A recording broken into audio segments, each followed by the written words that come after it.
Everyone, कैसे हैं आप सभी।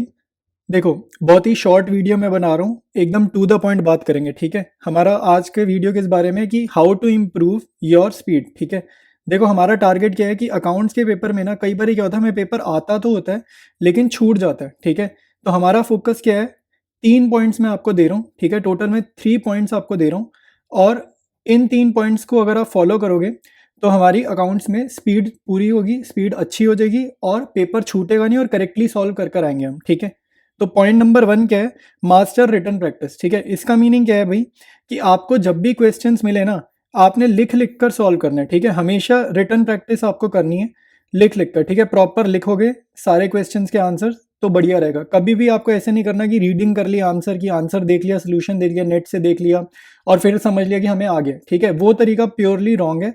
आपको क्वेश्चन को सॉल्व करना है खुद अपने हाथों से लिख कर। ठीक है, एक तो ये पॉइंट है।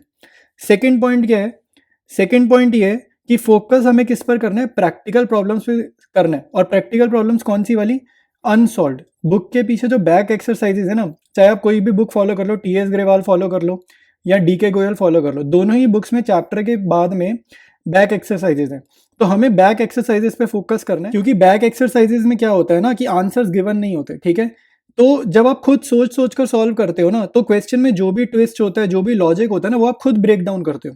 ठीक है, इलस्ट्रेशन में अगेन वही प्रॉब्लम है, आंसर दिख जाता है तो हम जल्दी सॉल्व कर लेते हैं, पूरा सॉल्व नहीं करते। ठीक है, तो आपने प्रैक्टिकल प्रॉब्लम सॉल्व करनी है अनसॉल्व्ड वाली, और टाइम बच जाए, सारी हो गई मान लो, उसके बाद इलस्ट्रेशन भी जरूर कर लो, लेकिन पहले प्रेफरेंस देनी है अनसॉल्व्ड को, सेकेंड प्रेफरेंस देनी है इलस्ट्रेशन को। ठीक है, और कैसे सॉल्व करनी है, प्रॉपर प्रेजेंटेशन। ठीक है, प्रॉपर प्रेजेंटेशन पे आपने ध्यान देना है। इसका मीनिंग ये है कि प्रॉपर फॉर्मेट ड्रॉ करेंगे, फुल फॉर्म लिखेंगे। ठीक है, जैसे आईओसी में, जैसे वीडियोस में आईओसी लिख देता हूँ, तो आपने इंटरेस्ट ऑन कैपिटल पूरा लिखना है जैसे एग्जाम में लिख कर आओगे। ठीक है, प्रैक्टिस ऐसे करनी है आंसर्स की जैसे एग्जाम में लिख कर आएंगे। ठीक है, जहां भी इंटरेस्ट ऑन कैपिटल पूरा पूरा लिखना है, ऐसे शॉर्ट में लिखना, आईएनटी नहीं लिखना।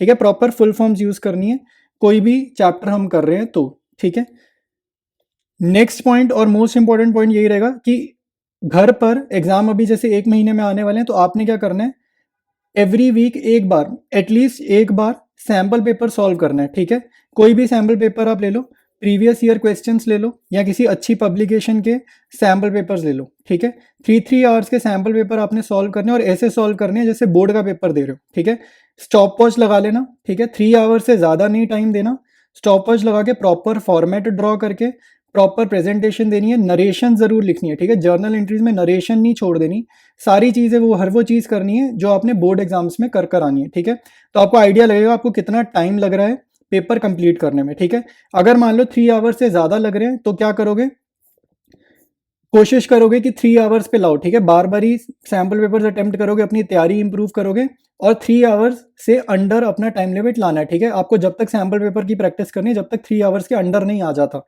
Time limit.